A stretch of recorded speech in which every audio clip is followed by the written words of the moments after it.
Hello and welcome to a lecture on Wavelength Division Multiplexing Components.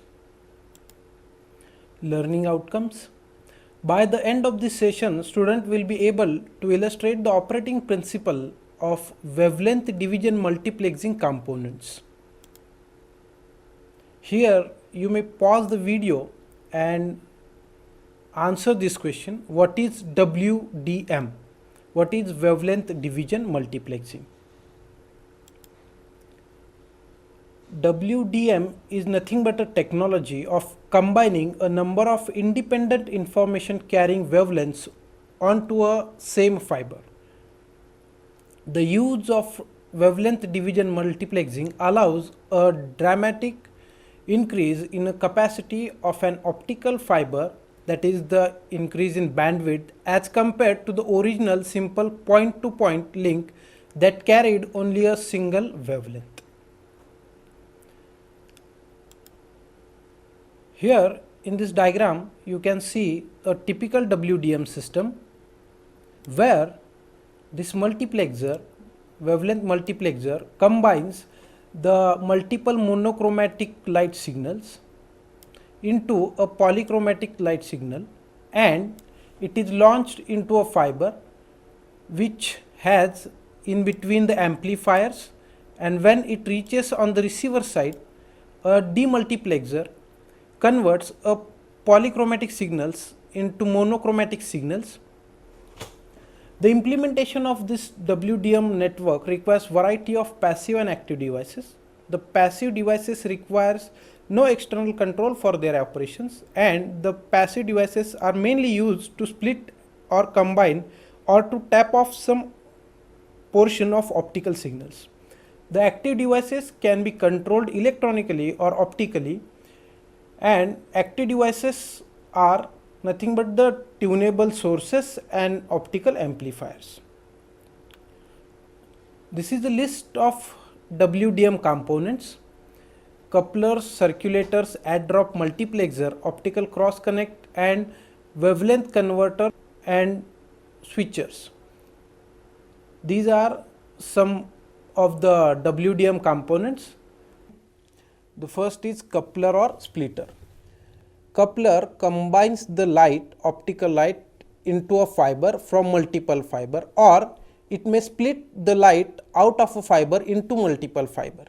A splitter is a type of a coupler which divides the optical signal from one fiber onto the two or more fibers with a splitting ratio of alpha.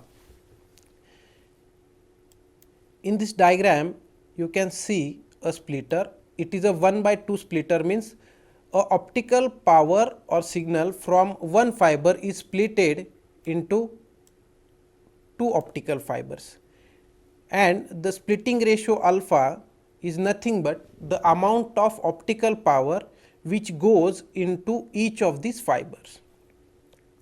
Here you can see a 2/1 combiner, means the power coming from two optical fiber is combined into a single fiber, and combiner is a reversed or inverted version of a splitter. In general, a coupler, a 2/2 coupler here, is a combination of a combiner immediately followed by a splitter. If you see up to this part, you can observe this is your combiner and this is your splitter. A N/M coupler is a fundamental device used in switching optical signals. In a previous slide we seen a 2/2 coupler, but you can have a 2/3 or 3/4, any kind of combination for coupler.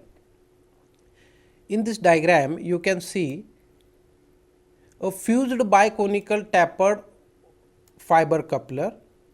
It is fabricated by twisting together, melting and pulling the two single mode fibers so that they get fused together over a section of length W. This is a coupling region with a length W. The aim of this coupler is to couple the incoming power P0 into the other fiber. P0 is the input power, P1 is a throughout power, P2 is a power coupled into this other optical fiber, while P4 and P3 are power reflected back and considered as return losses, but P3 and P4 are very negligible. When these two fibers are pulled together, it forms the tapered region due to the gradual decrease in the dimensions of the fiber.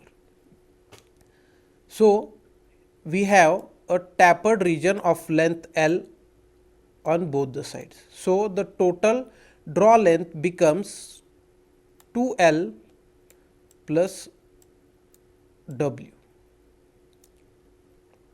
Whenever the input's power enters this coupling region, there is a significant decrease in the V number. We know that normalized frequency or the V number is directly proportional to the radius of optical fiber core. This decrease in V number is due to the reduced core radius, and because of this, the large portion of the input optical signal field propagates out of the core radius, and hence it is launched into this second fiber, because the light coming from this fiber propagates out of the optical fiber core. So, it is get launched into this second fiber. The amount of power launched into the second optical fiber depends on the three parameters. The first is the coupling region length, that is W. The second is the reduced core radius in this coupling region, and the third one is the difference in the radii of the optical fibers, of the two optical fibers. By these three, the amount of power launched into the second optical fiber is determined, or you may say it is controlled. The next WDM component is a circulator. Circulator is an optical isolator with 3 or more ports. First, before going to circulator, we need to understand what is isolator and how it works. Optical isolators are the devices that allows the light to pass through them only in one direction. In the other direction, the light is blocked. With this diagram, we can understand the operating principle of isolator. The isolator works on the Faraday effect.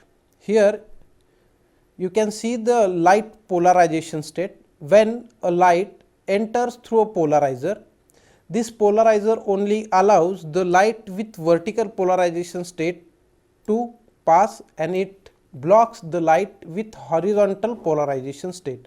Then the light is passed through the Faraday rotator. This Faraday rotator rotates the polarization state of a light by 45 degrees clockwise.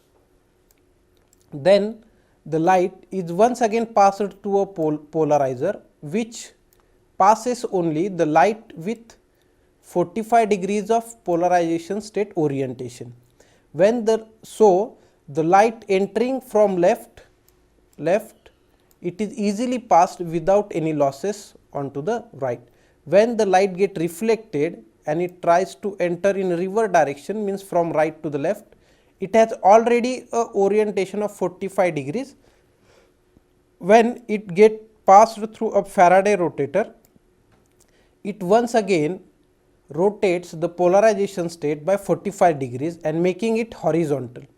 When the light reaches the first polarizer, we know this polarizer only passes the light with vertical polarization state, and it blocks the light with horizontal polarization state. Means only isolator pass or allows the light to propagate through it only in one direction. As I earlier said, optical circulator is an isolator with 3 or more ports. Let's see what is a optical circulator. Here you can see a 3-port circulator. It has 3 ports, port 1, 2 and 3. The light which enters from port 1 is sequentially passed to the other ports. In circulator, the light is sequentially passed from one port to the another. Here this is as this is a 3-port circulator, the light entering into port 1 is passed on to port 2, light entering from port 2 is passed on to port 3, and from port 3 the light is passed on to the port 1. This is a strict sense circulator because each input port has a specific non-reciprocal output port. What do you mean by a non-reciprocal? A non-reciprocal means when the input and output are interchanged, the device performs differently. In non-strict sense circulator, the passing of light from port 3 to the port 1 is not expected, and this is called as an imperfect circulator. Commercially, the imperfect circulators are widely used. These are the references. Thank you.